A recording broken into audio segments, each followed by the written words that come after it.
주시는 하나님의 말씀은 골로새서 3장 18절과 19절 두 절이니까요. 우리 함께 합독하도록 하겠습니다. 함께 읽겠습니다. 시작. 아내들아 남편에게 복종하라. 이는 주 안에서 마땅하니라. 남편들아 아내를 사랑하며 괴롭게 하지 말라. 아멘. 오늘 1부 때도 그랬지만 2부 때도 남편과 아내와 서로 번갈아 가면서 읽기 하려 하다가 싸움이 날까봐 같이 한번 읽었습니다. 기독교는 사역 중심이 아니라 관계 중심의 종교입니다. 예수님의 삶을 보면 더 우리가 뚜렷하게 이 사실을 알 수 있죠. 예수님은 뽕나무 위에 올라간 삭개오를 먼저 찾아가셔서 만나 주십니다. 사마리아의 일부로 들어가셔서 사마리아 여인을 만나 주시죠.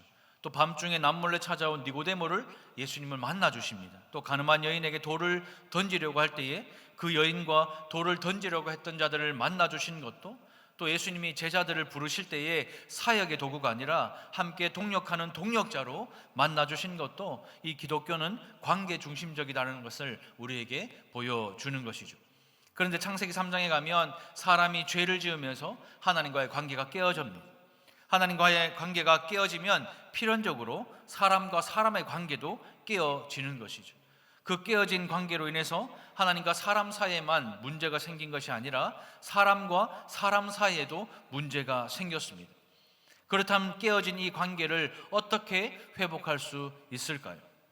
그것은요, 은혜입니다. 믿음으로 말미암아 구원에 이르면 하나님과의 관계가 회복됩니다. 은혜로 말미암아 우리가 구원받으면 하나님과의 관계가 회복되는 것이죠. 그리고 예수를 구주로 영접하고 믿어 구원을 받았다면 하나님과의 관계가 회복되어서 이제 우리는 더 이상 사단의 자녀가 아니라 하나님의 자녀가 된 것이죠. 또 성경은요, 예수를 우리의 신랑이다 이렇게 말합니다. 우리는 예수를 기다리는 신부다 이렇게 말씀합니다. 그렇다면 사람과의 관계는 어떻게 될까요? 하나님과의 관계가 회복되면 필연적으로 사람과의 관계도 회복되어야 합니다. 이 관계 회복은 신앙생활의 가장 중요한 결과물이다라고 할 수 있습니다. 내가 지금 바르게 신앙생활을 하고 있는지, 내가 지금 신앙생활 잘 하고 있는지, 내가 지금 예수님을 잘 믿고 있는지 판단할 수 있는 지표가 있다면 그것은 바로 사람과 사람과의 관계 회복입니다. 목회를 하다 보면요, 참 다양한 사람들을 만나요. 저는 제가 제일 별나다 생각을 했는데, 저는 하수. 정말 목회를 하다 보면 진짜 별의별 사람을 다 만나요. 그러니까 목회를 하려면 늘 이 결론을 제 마음에 가지고 있어야 되는데, 뭐냐면 모든 사람은 일반적이지 않다. 근데 저와 상담하고 이야기하는 모든 사람은 자기는 일반적이래요. 근데 제가 들어보면 일반적인 사람은 아무도 없습니다. 모두가 일반적이지 않아요. 그래서 목회를 하면요, 이 결론만 딱 가지고 있잖아요. 그럼 문제될 게 없어요. 저 사람이 저런 말 하잖아요. 그럴 수 있지. 저 사람이 저렇게 행동하잖아요. 그럴 수 있지. 저 사람이 저렇게 막 하잖아요. 그럴 수 있지. 모든 게 그럴 수 있지로 귀결이 됩니다. 그런데요, 특별히 신앙에 있어서도 이런 분들이 참 많이 있어요. 어떤 분들은요, 어떤 영적 체험을 한 것을 가지고 뭔가 내가 진짜 대단한 것을 경험한 것처럼 그것만 딱 붙들고 자기는 틀림없는 성도라고, 자기는 틀림없는 하나님을 믿는 백성이라고 말하는 성도들이 참 많이 있습니다. 하지만 진짜 뭔가 대단한 경험은요, 어떤 하나님을 본다, 천사를 본다, 뭐 하나님의 음성을 들었다, 뭐 내가 베드로를 봤다, 천국을 왔다 갔다, 그게 뭔가 진짜 대단한 경험이 아니라 우리 예수 믿는 사람에게 진짜 뭔가 대단한 경험은요, 특별 계시인 성경 말씀입니다. 이 하나님의 말씀이 내 안에 풍성히 거하니까 모든 일에 감사하게 되는 겁니다.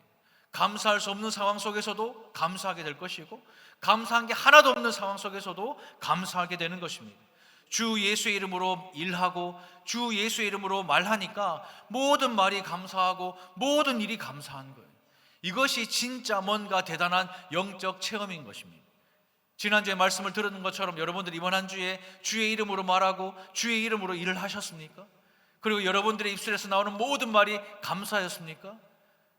그렇지 못했다면 여러분들은 이번 한 주간에도 진짜 뭔가 대단한 은혜의 경험은 하지 못하고 또 이 자리에 앉아 계시는 거예요. 우리가 생각하는 영적인 체험은요, 우리가 신앙생활을 하는데 힘을 주고 또 주의 은혜를 고백할 수 있는 통로이기는 하지만 이러한 어떤 은사적인 체험이 우리의 구원을 보증해 주지는 않아요. 오히려 삶의 시간마다 들었던 말씀이, 매주일마다 여러분들이 이 자리에 들었던 말씀이 내 삶의 구석구석에 전해지고 이루어지는 것이 구원의 증거입니다. 하나님은요, 눈에 보이지 않아요. 그런데 우리가 하나님이 계시다는 것을 어떻게 알 수 있습니까? 어제 저녁에 가정예배를 드렸어요. 가정예배를 드리면서 제가 갑자기 제 마음에 그런 생각이 드는 거예요. 얘들이 하나님을 믿나? 그럼 제가 믿음이한테, 믿음 너 하나님이 살아계시는 거 믿어? 네. 어떻게 믿어? 저는 뭐 학교도 기독교 학교고 또 집회도 다니고 말씀도 듣고 그러면서 하나님이 계시다는 것을 인지하게 되었고 믿어서 세례를 받았다라는 거예요. 너무 가슴이 막 벅찬 거예요. 그래, 공부는 못 해도 된다. 신앙만 있으면 되지. 그리고 둘째, 소망아, 소망이는 하나님이 살아계신 거 믿니? 하니까 소망이가 나는 믿는 것 같아 하는 거예요. 그래서 그래, 어떻게 그걸 믿었어? 물어보니까 소망이가 성명여 중이거든요. 그것도 기독교 학교잖아요. 그래서 예배를 드리고 또 엄마 아빠가 목회자이기도 하고 또 가정이 기독교 집안이고 분위기니까 그렇게 믿어진대요. 그게 너무 감사한 거예요. 그래, 공부는 못 해도 된다. 셋째, 사랑이는 하나님이 살아계시는 걸 믿니? 나는 모르겠는데. 진짜 막 신신한테 제가 참았어요. 때리불락 하다가 참았는데 언젠가는 하나님이 만나 주실 줄을 저는 믿습니다. 하나님이 살아계시는 걸 우리가 어떻게 알 수 있을까요? 그것은요, 성경적인 방법은요, 말씀이 우리의 삶에 이루어지는 것을 통해서 하나님이 살아계시다는 것을 알 수가 있는 거예요. 구체적으로 어떻게 해요? 사람과의 관계 회복을 통해서 우리는 하나님이 살아계시다는 것을 알 수 있는 겁니다.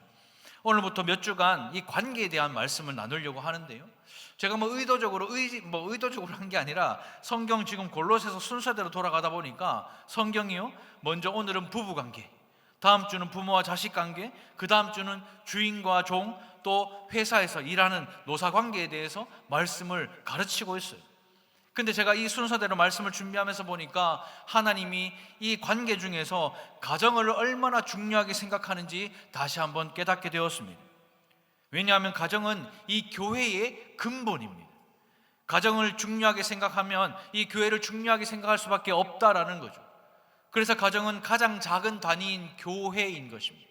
그래서 하나님께서 아담을 창조하고 하와를 만드실 때에 가정교회로 시작을 하게 하셨던 것이죠. 그런데 당시 골로새 교회에 이 거짓 선생들이 일어나서 가정제도를 무너뜨리는 거예요. 거짓 선생들은 다른 사람들이 할 수 없는 어떤 특별한 영적 체험을 내가 했다라고 주장하는 그런 무리들이었습니다. 그들은 자신들이 체험했던 것을 근거로 다른 사람들이 가지지 못하는 신비롭고 놀라운 그러한 신앙의 지식을 갖게 되었다라고 자랑하면서 가정제도를 무시합니다. 남편 중요한 게 아니다, 아내 중요한 게 아니다, 자식 중요한 게 아니다, 무조건 교회가 중요하다, 교회가 먼저다, 교회가 우선이다, 그렇게 가르치는 거예요. 그러면서 가정제도를 무시하고 그들의 모임에 헌신적으로 참여하게 하는 것이 자기들과 같은 수준에 오르는 지름길이다, 그렇게 가르치는 겁니다. 신천지, 구원파 다를 바가 없는 것이죠. 오늘날 교회를 망하게 하는 이단도요, 가장 먼저 가정을 깨트립니다. 가족 중에 단 한 명이라도 이단에 빠지잖아요. 그 가정은요, 풍비박살 납니다. 그 집안 자체가요, 그 한 사람 때문에 풍비박살이 납니다. 물론 우리도 믿음의 길을 걷다 보면 하나님을 우선순위에 두고 그 가정을 다음 순위에 둘 때가 종종 있죠. 예수님께서도 이렇게 말씀하셨죠. 마태복음 10장 37절입니다. 아버지나 어머니를 나보다 더 사랑하는 자는 내게 합당하지 아니하고 아들이나 딸을 나보다 더 사랑하는 자도 내게 합당하지 아니하다. 우리가 이 말씀을 붙잡고 지금까지 살았어. 그러니까 마누라보다, 남편보다, 자식보다 교회가 먼저다. 성경에는 교회가 먼저라고 말한 적이 한 번도 없어요. 예수님이라고 그랬지 교회를 나보다 더, 교회를 뭘 말하지 않았습니다. 근데 많은 예수 믿는 사람들이 이 말씀을 착각하고 남편보다, 아내보다, 자식보다, 가정보다 교회가 먼저인 줄 알고 다 내팽개치고 교회 와서 주구장창 있다가요, 잘하는 겁니까? 잘하는 게 아닙니다. 그것은 성경적이지 않아요. 이 말씀의 의미는 뭔데요? 가정도 포기하고 교회에 집중해, 가정도 포기하고 주의 일에 집중해, 이 말이 아닙니다. 하나님께 충성을 다해 남편, 자식, 아내, 그것보다 교회가 먼저니까 충성해. 이런 의미로 만약에 이 말씀을 알아듣는다면 여러분들은 심각한 문제에 빠진 사람들입니다. 이 말씀은요, 가정도 버리고 예수를 따르라, 그 말이 아닙니다. 교회 오면 남자 여자 따로 앉아라, 그 말이 아니에요. 교회의 가장 근본과 시작은 가정인데 왜 부부가 따로 앉습니까? 저는 이 교회 와서 항상 주장하는 거, 왜 부부가 따로 앉아요? 교회의 시작은 가정입니다. 부부예요. 자식 교육 잘못 시켰다 말씀하지 마시고 부부 관계를 먼저 회복하십시오. 그것이 성경적인 방법이에요. 이 말씀은요, 가정도 버리고 예수 따르라, 그 말 아닙니다. 어느 순간에 하나님이 요구하실 때가 있습니다. 주님을 위해 내려놓아야 할 때가 있을 것이고, 주저하지 않고 선택해야 할 때가 있을 것이고, 사랑하는 사람의 마음을 아프게 해야 할 때가 있을 것인데, 그 때를 위해서 말씀하신 겁니다. 아무리 사랑해도 주일 어기고 놀러 가자 하면 그 말 듣고 갈 수 있습니까? 아무리 사랑해도 주일 안 지키지 마라, 우리 뭐 하자, 그 말 들을 수 있습니까? 그때 이 말씀을 가지고 선택하고, 그때 이 말씀을 가지고 내려놓고, 그때 이 말씀을 가지고 상대를 가슴 아프게 할지라도 예수를 선택하라는 그 뜻이거든요. 그런데 보편적으로 성경에서 말하는 가정은요, 성도들에게 핵심 가치입니다. 성경은요, 가정과 교회를 중요하게 여깁니다. 그 중에서도 제일 중요한 만남인 남편과 아내, 곧 부부관계가 모든 관계의 뿌리입니다.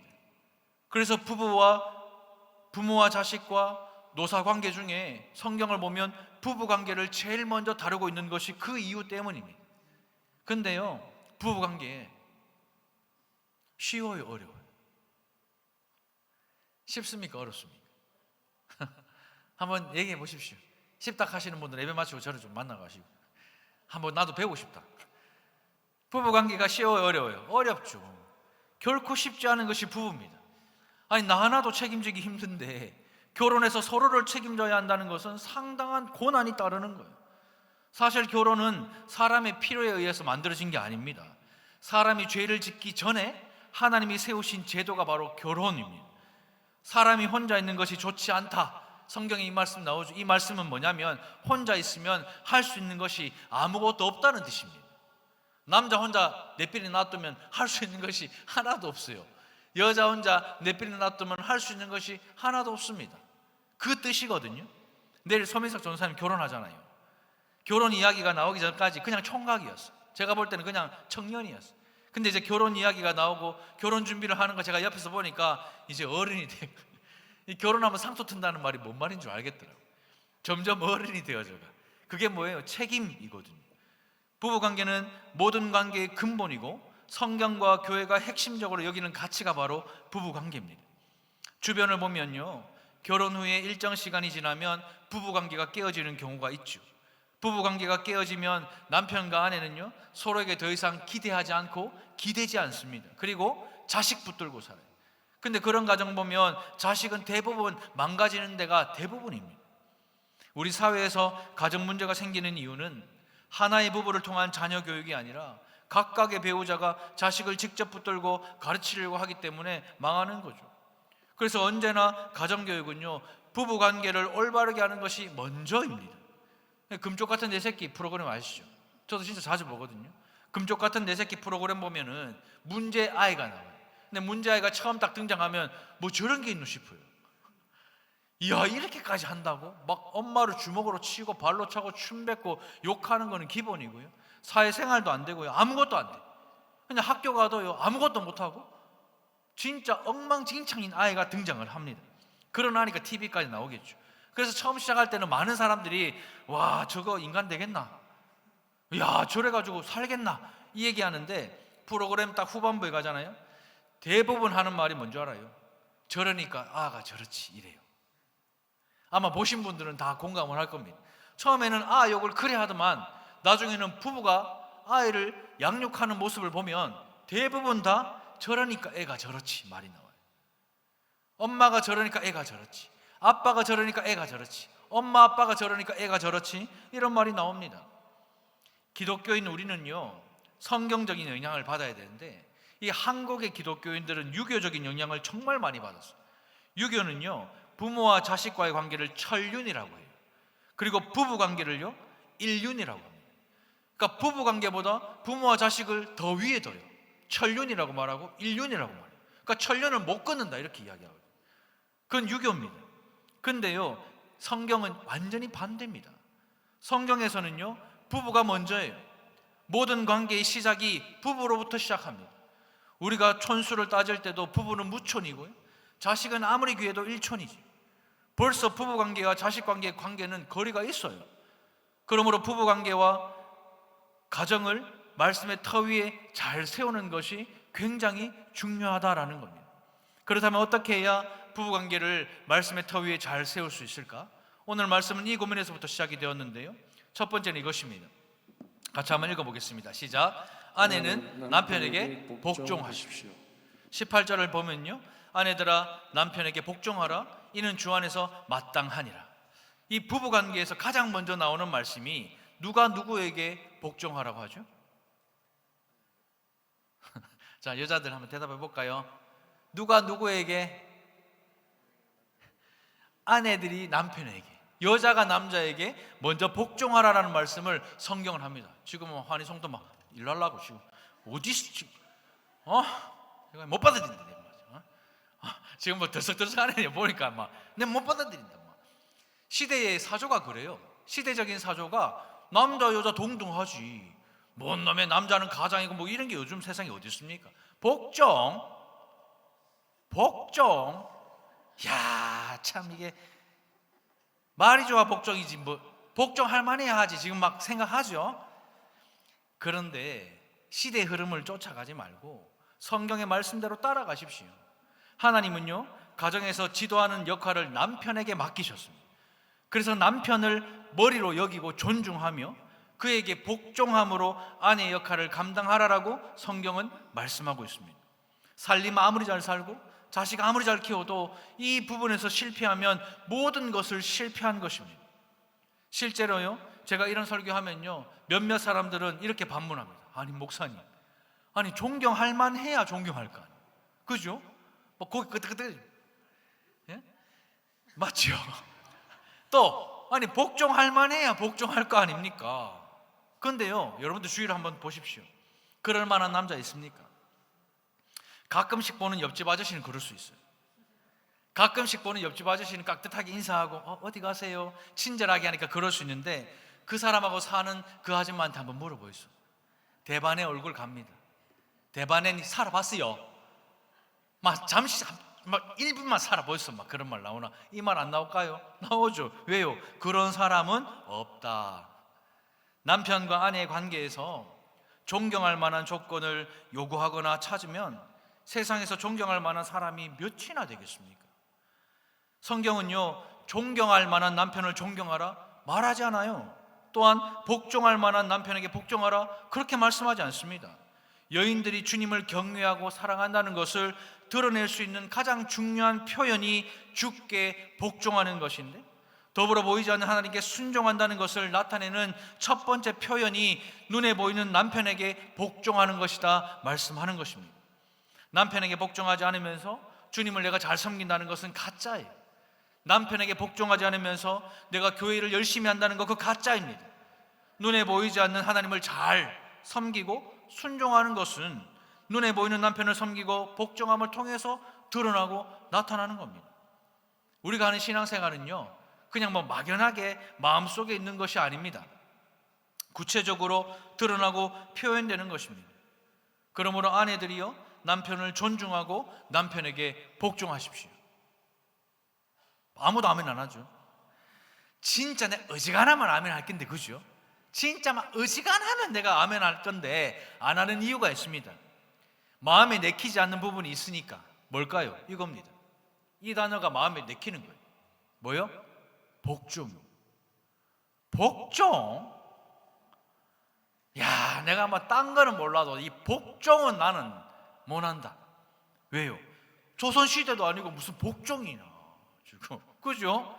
아니 복종이라는 단어의 어감이 우리 마음을 불편하게 하잖아요. 그런데요, 어느 시대에도 이 말씀을 좋아했던 적은 한 번도 없습니다. 이 말씀은 가장 자주 오해되고 사람들이 이해하지 못하는 본문 가운데 하나입니다. 이 복종하라는 말씀이 불편한 이유는 이 복종이라는 단어가, 우리가 아는 복종은 상대방에게 무참히 짓밟히면서도 내가 꾹 참고 가만히 있어야 한다는 그 어감이 이 복종이라는 단어에 있거든요. 그래서 우리 나이 많으신 우리 권사님들은 속에 화가 막 꽉 찼지. 참아야 되니까. 그죠? 여러분들의 시어머니 어떻겠어요? 진짜 막. 그래서 우리 대한민국 여자들은 화병을 많이 걸리잖아요. 참아야 돼. 무조건 참아라. 무조건 견뎌라. 그렇게 배우고 그렇게 자랐으니까 여러분도 아마 이게 마음이 많이 불편할 겁니다.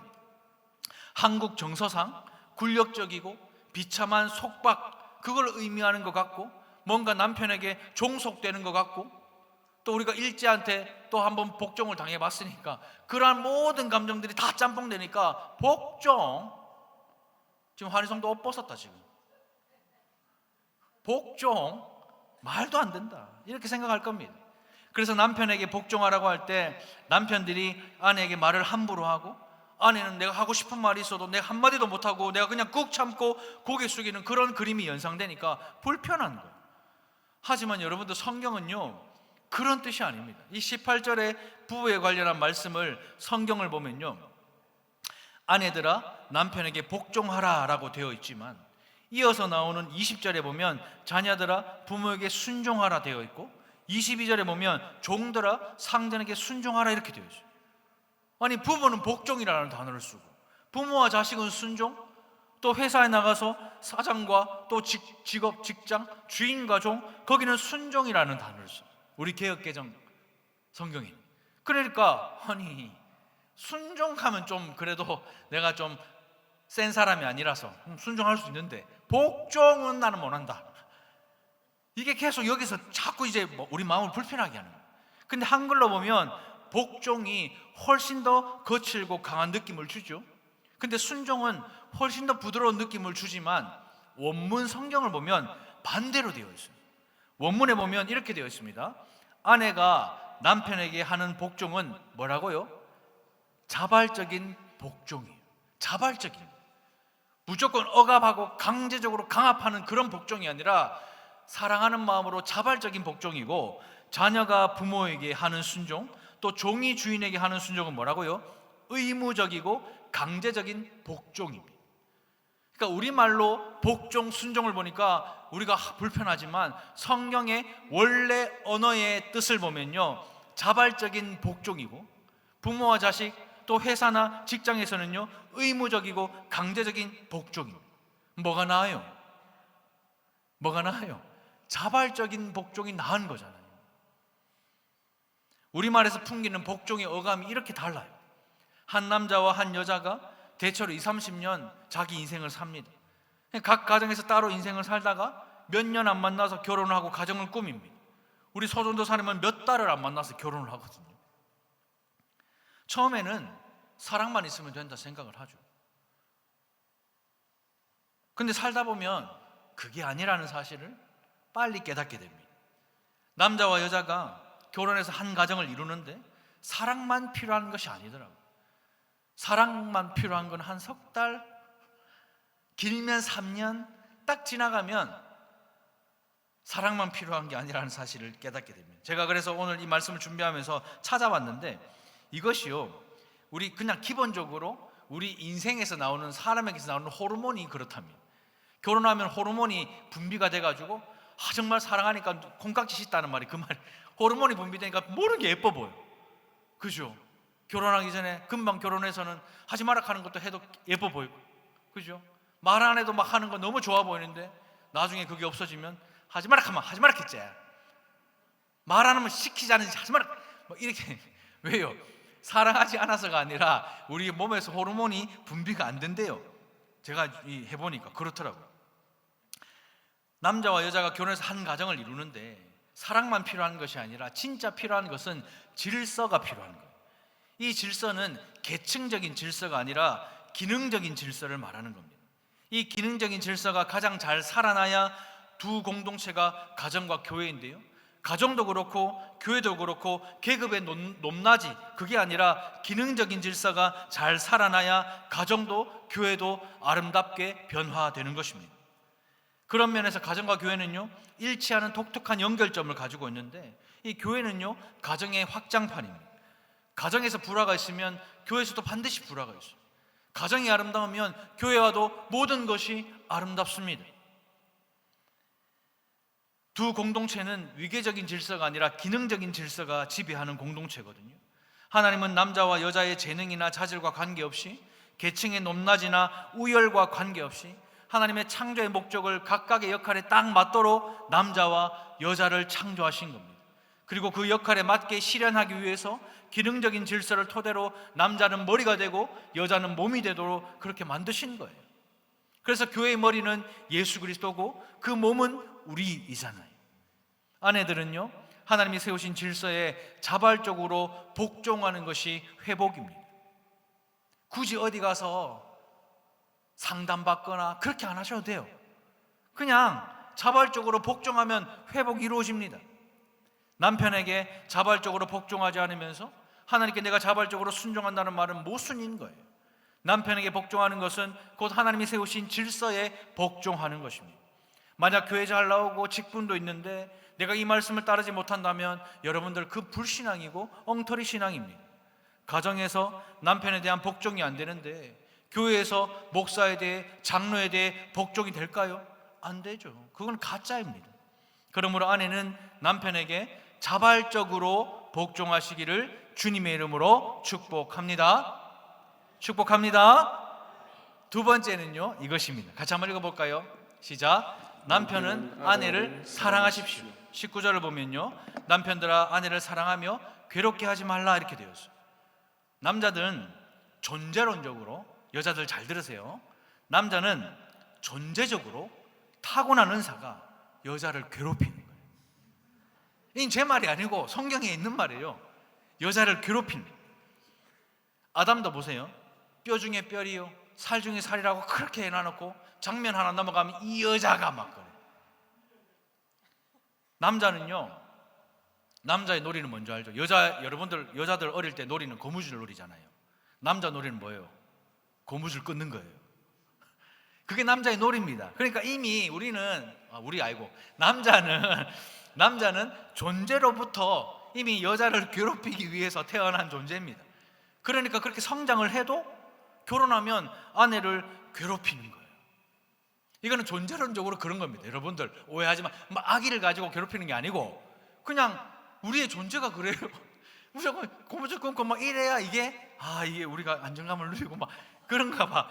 근데요, 이게 또 남자에게는 치명적인 약점이에요. 이 괴롭게 하다라는 의미는요, 아내의 마음을 아프게 하다, 아내의 마음에 분노를 일으키게 하다라는 그 뜻이거든요. 저를 비롯해서 대부분의 남편들은 평생을 함께 살아온 아내를 사랑하고 귀하게 여기지 않고 괴롭게 하는 일을 너무 쉽게 또 자주 합니다. 그러나 주님은 남편들에게 아내를 사랑하라 이렇게 말씀하십니다. 그럼 우리 알고 그러면 남편들도 할 말 있죠? 많습니다. 아니, 사랑할 만 해야 사랑할 거 아니에요. 말이라도 이쁘게 하면 몰라도, 그죠? 사랑할 만 해야 사랑하지. 아니 젊었을 때나 사랑했지 지금 다 늙어 빠져가서 무슨 사랑이냐고. 제가 오늘 우리 아내 사진 젊었을 때랑 나이 들었을 때 하려다가 뺐어요. 요단강을 건너가 싶어가지고. 아니 젊을 때는 만난 여자를 생각만 해도 설레잖아요. 잠이 오지 않잖아요. 만나서 교제하다가 헤어져서 집에 돌아오면요 금방 또 보고 싶어요. 제가요 남 목사님 사모님하고 우리 막 이렇게 식사 자리 가면요 잠시도 가만히 안 있어. 이야 정말 사모님하고요 꽁냥꽁냥 거리는데, 야 정말 넷 있고 셋 있는 우리 집을 옆에서 보면 신호이다. 신호이다. 우리는 밥 먹나 그래. 끝이에요. 저는요 밥 먹었어요, 뭐 하고 먹었어요, 뭐 했어요, 카톡하고, 이야 막 신호. 그래요. 그래가지고 우리가 젊었을 때 사귀면 누우면요 천장에 막 온통 그녀의 얼굴이 막 박혀있고 그랬잖아요. 근데 이런 현상은 좀 전에 제가 말씀드렸지만 의학과 과학이 발전하면서 호르몬에 의한 작용이다라는 것이 밝혀졌습니다. 학자에 따르면 어떤 사람은 6개월, 어떤 사람은 3년 그 일정 기간이 끝나면 호르몬이 더 이상 나오지 않는데요. 그래서 남자들이 그런 말 자주 하잖아요. 그러나 그렇게 말하는 남자는 원초적이고 생물학적인 관점에서 아내를 보는 겁니다. 아내가 왜 사랑스러워요? 짐승처럼 사랑할 수 있으면 하고 안 되면 그만하는 것이 아닙니다. 하나님이 짝 지어주신 뼈 중에 뼈요 살 중에 살이기 때문에 사랑스러운 거예요. 그래서 죽음이 서로를 갈라놓을 때까지 한 아내를 평생토록 만족하고 사랑해야 하는 것입니다. 변함없이 신실하게 함께 인생을 동반해온 아내를 고마워할 줄 알아야 하는 것이죠. 하나님이 아내를 선물로 주신 것으로 알고 아름다움과 매력이 사라질 때라도 아내를 신실하게 변함없이 사랑하는 것이 남편들이 해야 할 도리입니다. 수십 년을 함께한 아내들의 가치를 모르고 아내의 마음을 괴롭게 하는 일을 하면 안 된다라는 거죠. 그런데 아내들이 언제 마음이 괴로운 줄 아십니까? 남편들이 아내의 말을 귀담아 주지 않을 때, 아내를 귀하게 여기지 않는다는 느낌이 들 때 아내들은 좌절하고 마음의 상처를 입는다라고 하더라고요. 무엇을 좋은 걸 사주는 거, 좋은 거 먹는 거, 그게 아니라 말을 귀담아 듣지 않는 것, 또 귀하게 여기지 않는 것, 다른 사람 있을 때 무시하고 무시하는 말하고 이런 말 할 때 이 아내들은 좌절하고 마음의 상처를 입는다고 합니다. 아내가 무슨 말을 하더라도 남편들은 귀를 열어서 그 말을 귀하게 들으십시오. 그런데 대부분의 남편은요, 아내가 하는 말 귀담아 듣지 않아요. 저도 그래요. 오죽하면 아내가요, 잘나고 누우면요 저한테 와가지고 귀를 이래 가지고 눈은 감고 귀는 여세요 막 이래. 나 너무 피곤한데 빨리 자야 되는데 오늘 말을 못했으니까 눈은 감고 귀를 여세요. 눈 뜨면 새벽이에요. 무슨 말을 들었는지는 하나도 기억이 안 나. 그래서 다음날 일어나서 어제 뭐라 했지? 하면 마음이 상해가 또 막 그래. 그게 여자입니다. 뭐 아름다운 보석을 사주고 좋은 음식 먹여주고 그게 아니라 함께 앉아서 차 한잔하면서 이야기 들어주는 거, 그걸로 여자들을 만족시킬 수 있어요. 단돈 500원에 여자들을 만족시킬 수 있습니다. 근데 참 안 돼요.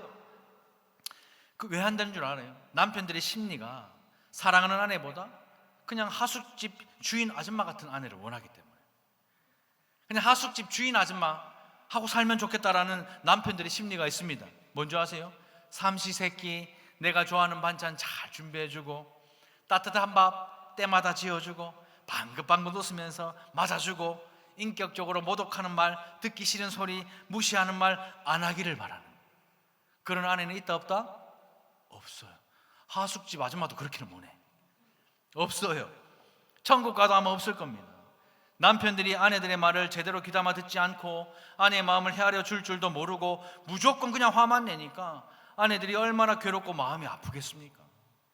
무례하고 어리석은 남편들이 직장에서 상사들에게 좀 시달리고요, 퇴근하고 집에 가면 대체 당신이 집에서 하는 일이 뭐냐고, 집에서 맨날 첫날 놀기만 하지 뭐 하냐고 이렇게 화를 내며 아내의 수고를 무시하는 말들을 참 많이 하죠. 저도요, 교회에서 스트레스 받잖아요. 집에 가면요 문 여는 소리부터 다르대요. 아내가 제 교회 스트레스 받고 집에 가면 문 여는 소리가 일단 다르고 중문도 쾅 하고 열면서 들어가면 때가 왔다. 그러면 제 입에서 폭언이요, 아이들, 그 사랑하는 아이들에게 폭언을 하고 아내에게도 폭언을 하는 제 모습을 봅니다. 그런데 한 번씩 가사 노동을 해보니까 야, 이게 가사가 가정 일이 아니라 노동이라는 것을 알게 되었어요. 쉴 틈이 없어. 아니 집에 있으면 저는 맨날 노는 줄 알았어요.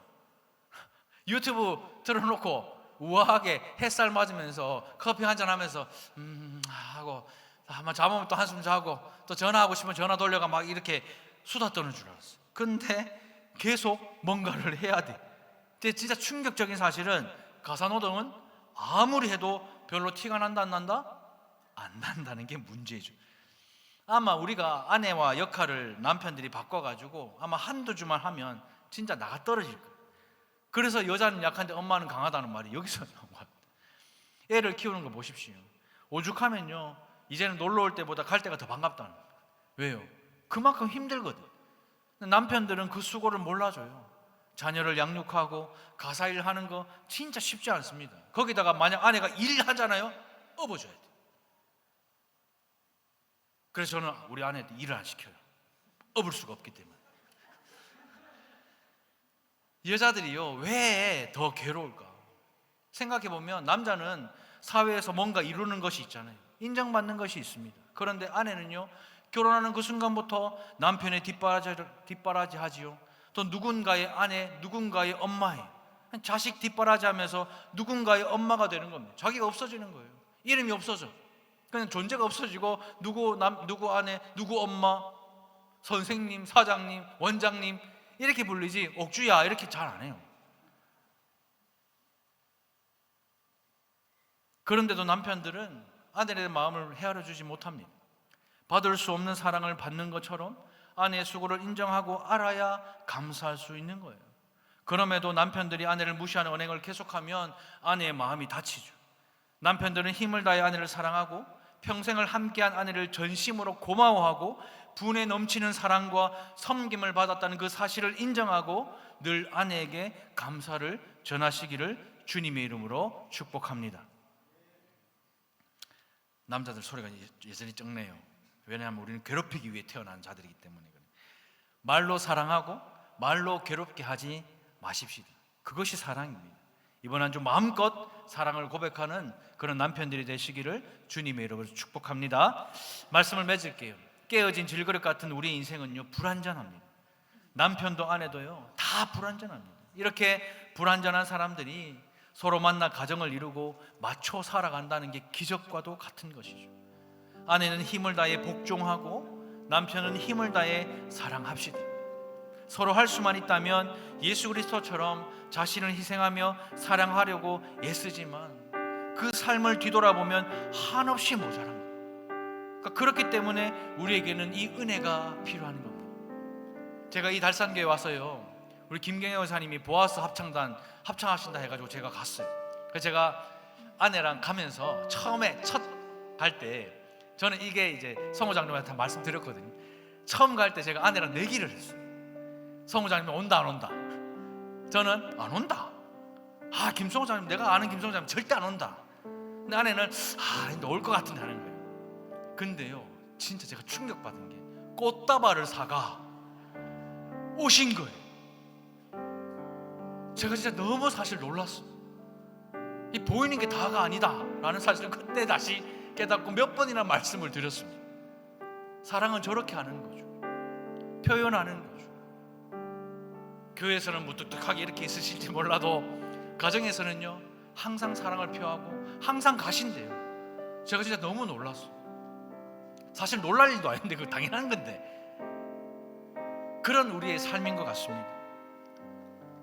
저는 성호 장로님의 그 모습을 보면서 그런 생각이 들었어요. 우리 모두는 신랑 되시는 예수님의 신부잖아요. 우리 신랑 되시는 예수님은요, 우리의 모습과 우리 형편이 아무리 뭐가 나도 아무리 불완전하고 부족해도 늘요 우리에게 사랑을 고백하시는 분이 예수님이세요. 그런 예수님께 이제 우리가 자발적으로 복종하고 힘을 다해 사랑하십시다. 사실 이 말씀 준비하면서 참 부끄러웠어요. 근데 어쩔 수 없다가 아니라 오히려 더 큰 하나님의 은혜를 사모하게 되었습니다. 가장 작은 교회인 가정에서부터 하나님이 세우신 질서가 회복되면, 부부관계 가운데 말씀이 적용되면 하나님의 도움과 은혜로 더 큰 가정인 교회가 건강하게 될 줄로 저는 믿습니다. 여러분들의 부부, 여러분들의 가정, 이 교회가 이 사랑을 회복하고 이 은혜를 회복하여서 더 소중한 부부, 더 소중한 가정, 더 소중한 교회가 되기를 주님의 이름으로 축원드립니다. 우리 시간 말씀을 생각하면서 같이 한번 기도할까요? 내가 아내를 어떻게 생각했습니까? 내가 남편을 어떻게 대했습니까? 하나님, 그것들을 이 시간 회개하노니 주여, 우리 나를 불쌍히 여기시고 소중한 부부인 만큼 하나님의 사랑으로 사랑하고 자발적으로 복종하는 부부관계가 되겠습니다. 하나님, 이제는 나의 신랑 되시는 예수님을 힘을 다해 사랑하고 자발적으로 하나님께 순종하는 내가 되겠습니다. 그런 성도가 되겠습니다. 우리가 그런 결단으로 이 시간 하나님께 기도할 때에 주여 은혜를 주옵소서, 우리 한번 부르짖고 기도하며 나아가겠습니다. 주여 은혜를 주시옵소서.